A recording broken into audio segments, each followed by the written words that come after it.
Após você ter realizado a sua introdução, que, recordando aqui, nada mais, nada menos é do que um resumo do seu projeto de pesquisa, com todas as suas partes, sob a forma de um texto corrido, ou seja, né, um texto que tenha a abordagem do tema, o problema de pesquisa, a hipótese, a metodologia, também vai ter alguma menção ao referencial teórico e também uma menção à justificativa daquele trabalho. Nós vamos fazer o primeiro capítulo do trabalho. Então, esse nosso primeiro capítulo, como eu já tinha abordado em encontros anteriores, é o capítulo que as pessoas normalmente chamam de teórico. É o capítulo que vai apresentar a teoria de base do trabalho. Então, nesse meu exemplo, que o meu trabalho vai investigar as vantagens de custo e de produtividade da implementação da ferramenta Seis Sigma na linha de produção de veículos de uma montadora de automóveis no período de 2010 até 2012, qual seria o referencial teórico? Qual seria a teoria? Bom, apenas aqui a título de curiosidade, né? A primeira empresa que implementou essa ferramenta foi a Motorola. Então, existem estudos demonstrando a utilização dessa ferramenta. Tem um estudo da própria empresa, inclusive, dizendo, né, o que é o projeto, o que é a ferramenta Seis Sigma. Então, você vai ter que colocar, vai ter que fazer uso dessa teoria, apresentando a ferramenta que vai ser analisada e todas as referências teóricas, ou seja, todos os detalhes do modelo, as características dele, quem escreveu, quem comentou pela primeira vez como foi a implementação desse modelo, usando citações, né? Você vai tirar trechos dessas obras originais e vai referenciar, vai apresentar a ferramenta nesse primeiro momento. Quer dizer, nesses primeiros trabalhos, eles vão ser o nosso referencial teórico.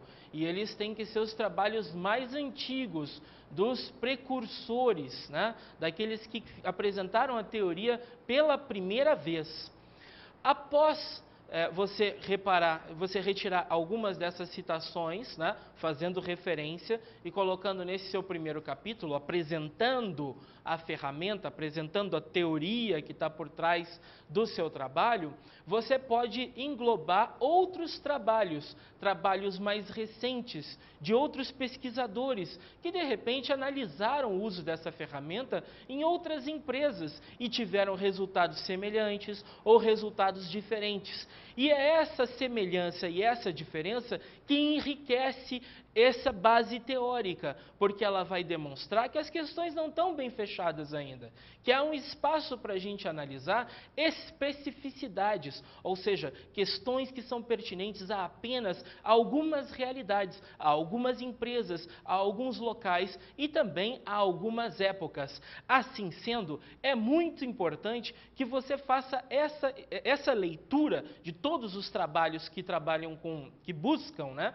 analisar a sua teoria em diferentes realidades, para trazer para o leitor a riqueza que existe em analisar a sua especificidade. Vai dizer, olha, quanta gente já está trabalhando com um assunto semelhante, buscando algumas questões, né? Então, todas essas literaturas paralelas, elas são úteis, mesmo que elas tragam alguns pontos que possam ser, num primeiro momento, um incômodo para serem abordados. Agora, é muito importante, né?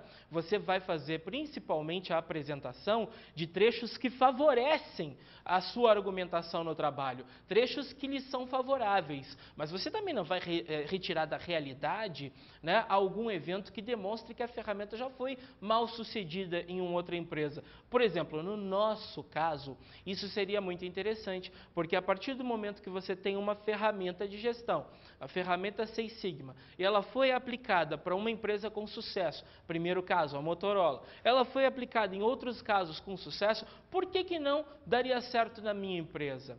Né?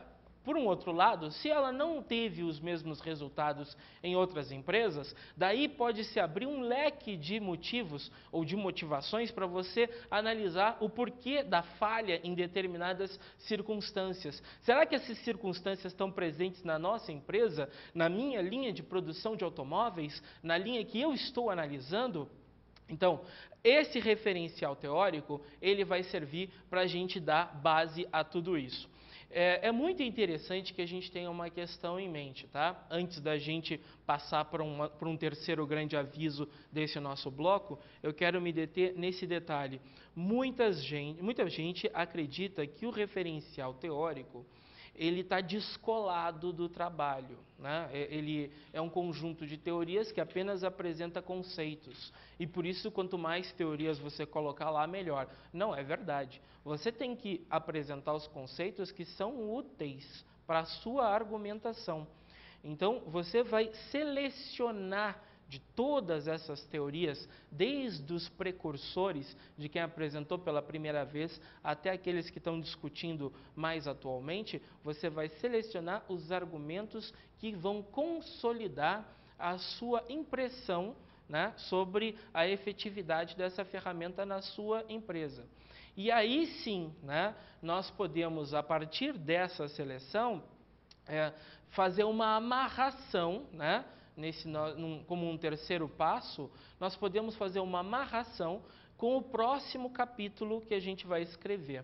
Quer dizer, o referencial teórico não pode estar completamente isolado. O final dele tem que conduzir para o que vem depois, né? Tem que dizer como, de que maneira essa teoria que eu estou apresentando aqui pode dar conta de resolver uma determinada situação que vai vir mais ali para frente. Então, como uma grande sugestão, já que a gente está fazendo um trabalho que analisa a efetividade da ferramenta Six Sigma para a linha de produção de uma montadora de automóveis, eu escreveria nos últimos parágrafos, né, um parágrafo mais ou menos assim, né? Após todas essas considerações, estaremos procurando investigar as vantagens e desvantagens de custo e também de produtividade da aplicação da ferramenta Six Sigma na linha de produção de automóveis de uma montadora de veículos no Brasil no período de 2010 até 2012. Fazendo isso, eu estou, na realidade, dizendo assim, olha, diante de tudo isso que eu expus antes, né,